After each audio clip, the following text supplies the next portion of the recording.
నమస్కారం. Market price action వెనుకున్న ఆ అతిపెద్ద సైకలాజికల్ సీక్రెట్ ఏంటో ఈరోజు మనం బ్రేక్డౌన్ చేద్దాం. అసలు మార్కెట్ ఎప్పుడూ మెజారిటీ ట్రేడర్ల లాజిక్కి రివర్స్లో ఎందుకు వెళ్తుందో ఆలోచించారా? ఇక్కడే ఒక మైండ్ బ్లోయింగ్ సీక్రెట్ దాగుంది. సింపుల్ అండి. ట్రెండ్క అయిపోయింది అని జనాలు ఫిక్స్ అయ్యే పాయింట్ కోసమే మార్కెట్ వెయిట్ చేస్తూ ఉంటుంది. మన లాజిక్కి గ్రౌండ్లో మార్కెట్ ప్లేస్ చేసే రియల్ గేమ్కి ఎంత గ్యాప్ ఉంటుందో ఇక్కడ చూడొచ్చు. క్లియర్గా అర్థం చేసుకోటానికి ఒక స్టాక్ 750 నుంచి 1500కి ఎలా వెళ్ళిందో ఒక చిన్న కేస్ స్టడీ చూద్దాం. ప్రైజ్ పెరుగుతున్న కొద్దీ మెల్లిగా డౌట్ స్టార్ట్ అయి చివరికి అది మెంటల్ ఎగ్జాషన్గా ఎలా మారుతుందో ఇక్కడ గమనించండి. ఎగ్జాక్ట్గా 1500 దగ్గర ఇక స్టాక్ బాగా పెరిగిపోయింది, పక్కాగా పడిపోవాల్సిందే అని అందరూ ఒకేసారి ఫిక్స్ అయిపోతారు. కానీ ఇక్కడే అసలు ట్విస్ట్. మార్కెట్ రివర్స్ అవ్వకుండా డైరెక్ట్గా ఈ ట్రాప్ జోన్లోకి ఎంటర్ అవుతుంది. ఈ జోన్లో ప్రైజ్ అటూ ఇటూ ఊగుతూ ట్రేడర్ల సహనాన్ని పూర్తిగా పిండేస్తుంది. అస్సలు ఏమవుతుందో ఎవరికీ అర్థం కాదు. ఇలాంటి కదలికలు చూసి మనం ఎదురుచూస్తున్న రివర్సల్ ఫైనల్గా వచ్చేసిందని ట్రేడర్లు పక్కాగా భ్రమపడతారు.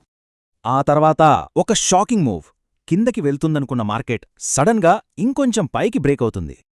ఈ ఊహించని పెరుగుదలతో పడిపోతుందనుకున్న వారంతా పానిక్ అయ్యి భయంతో తమ పొజిషన్స్ మొత్తం క్లోజ్ చేసుకుంటారు.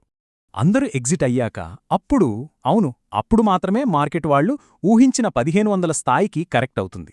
మార్కెట్ ఎప్పుడూ ఎమోషనల్ లాజిక్ను ఇలానే నిర్దాక్షిణ్యంగా దెబ్బగొడుతుంది.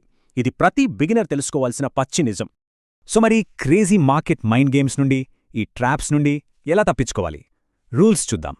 ఫస్ట్ థింగ్, ప్రైస్ బాగా పెరిగిపోయిందని గుడ్డిగా ఎమోషన్స్తో రివర్స్ ట్రేడ్స్ చేయడం వెంటనే ఆపేయాలి.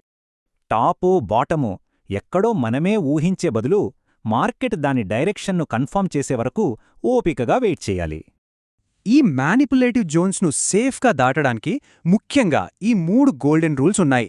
అవేంటంటే, ఫస్ట్, మీ క్వాంటిటీని కంట్రోల్లో ఉంచుకుంటే సడన్ మార్కెట్ మూవ్స్, ఫేక్అవుట్స్ నుండి మీ పోర్ట్ఫోలియో ఈజీగా బతికిపోతుంది.